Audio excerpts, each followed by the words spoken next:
What made me? My mother's compelling mantra, there is no such word as can't. Karen Young, Avalon Beach, 2107. Les fils de résilience, de détermination et d'esprit sans limite qui constituent la trame de ma vie ont été tissés par les mains de ceux qui sont venus avant moi. Première parmi eux, ma mère, Iris Mabel Elizabeth Inglis, tel un phare de force et de persévérance dans un monde marqué par l'adversité.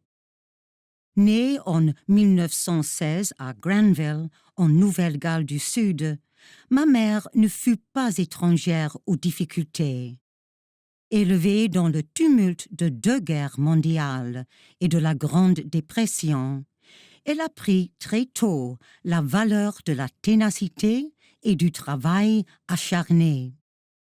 Malgré le manque de ressources, elle excella dans ses études académiques, en particulier en français, en allemand et en latin, ainsi qu'en éducation physique, ce qui lui permit d'obtenir une bourse pour poursuivre ses études.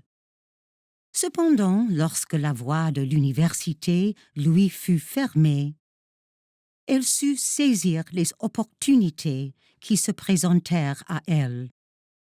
En maîtrisant les nouvelles technologies comme comptométriste qualifiée et en se taillant une place dans le monde du travail. Mais les talents de ma mère allèrent bien au-delà des confins du bureau.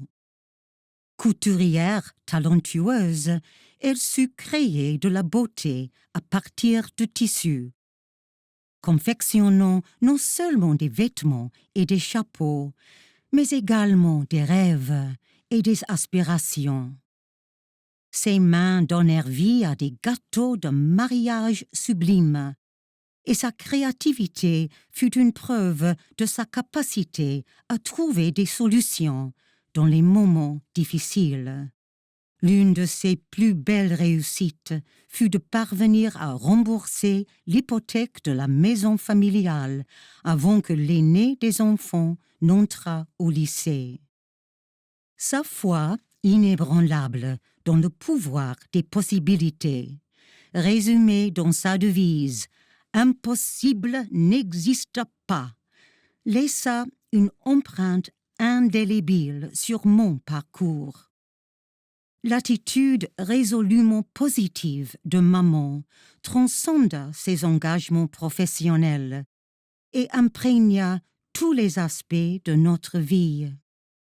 Elle encouragea chacun de ses 5 enfants à viser l'excellence et à poursuivre nos passions sans relâche.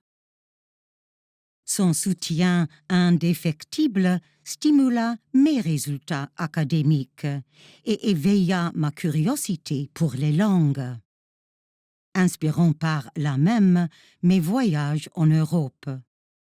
Motivée par son exemple, je suis partie à la conquête de nouveaux horizons. Du studio de ballet à la salle de classe, j'ai saisi toutes les occasions d'apprendre et de progresser.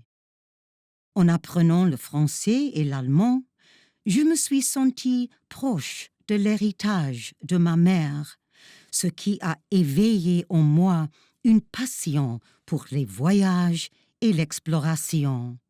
J'ai, moi aussi, obtenu des bourses qui m'ont permis de poursuivre mes études. Et son esprit pionnier m'a poussé à exceller dans toutes mes entreprises.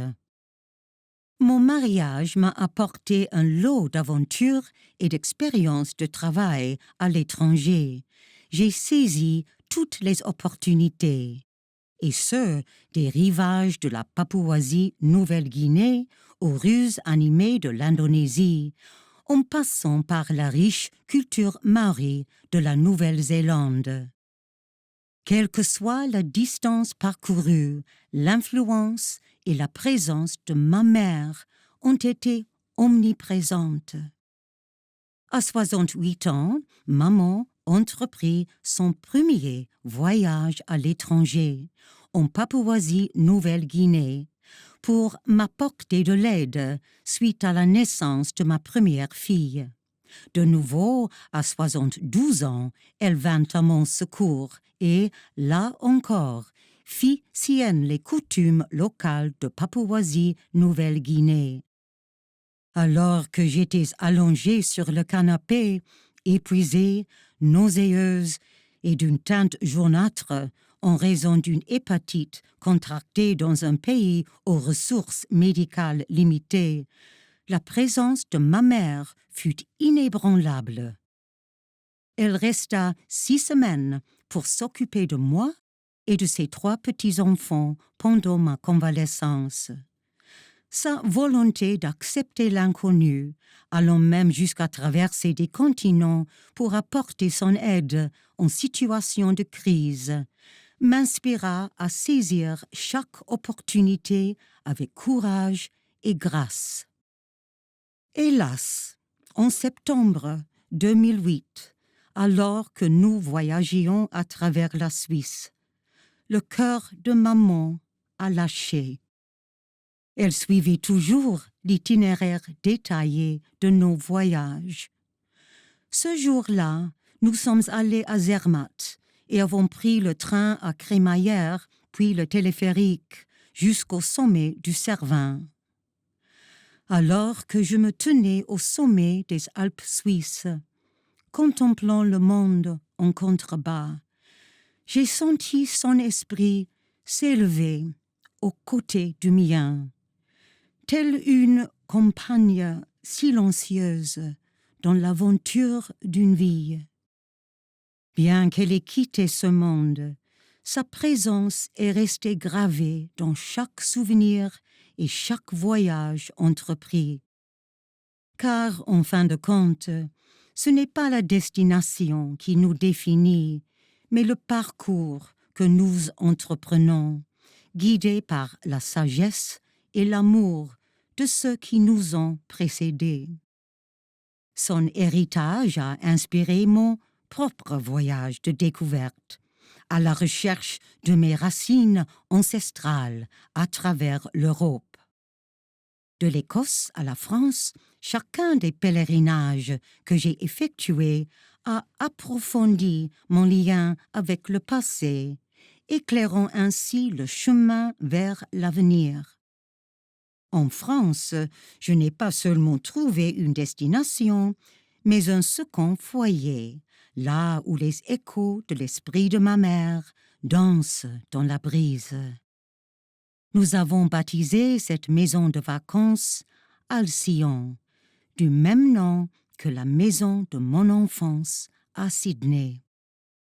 La devise convaincante de ma mère, « Impossible n'existe pas », a été mon phare devant les nombreux défis de ma vie. S'agissant de m'intégrer dans les différentes cultures de divers pays, de surmonter l'adversité lorsque je me suis retrouvée seule sur une route rurale française avec un pneu crevé et sans roue de secours, de conduire le véhicule d'escorte d'un tour cycliste sans aucune expérience préalable, ou d'accepter l'administration d'injections oculaires tous les 3 mois après avoir été diagnostiqué d'une dégénérescence maculaire aux 2 yeux à l'âge de 55 ans, et même de confronter la mort lorsque mon rythme cardiaque chuta à 38 après une biopsie pulmonaire à l'âge de 60 ans. J'ai trouvé du réconfort dans sa sagesse. Sa foi, inébranlable dans le possible, m'a donné la force de toujours persévérer. Malgré les défis que la COVID-19 a posés, j'ai entrepris, sans réserve aucune, de nombreux voyages à l'étranger au cours des 2 dernières années. J'ai choisi de croire que j'avais encore le temps de vivre d'autres aventures, en cochant de nombreux éléments sur ma liste de souhaits, tels que l'Irlande, les pyramides de Gizeh, les côtes de l'Antarctique et les mirages dans le sable du désert. À chaque défi, à chaque aventure et à chaque triomphe, j'entends murmurer la devise de maman dans mon esprit, me poussant ainsi vers l'avant, avec la conviction que rien n'est insurmontable. Son héritage est ce qui m'a façonné. Il est la preuve de la puissance de la résilience, de la force de l'esprit humain et de cette vérité immuable qu'avec de la détermination, impossible n'existe pas. Fin.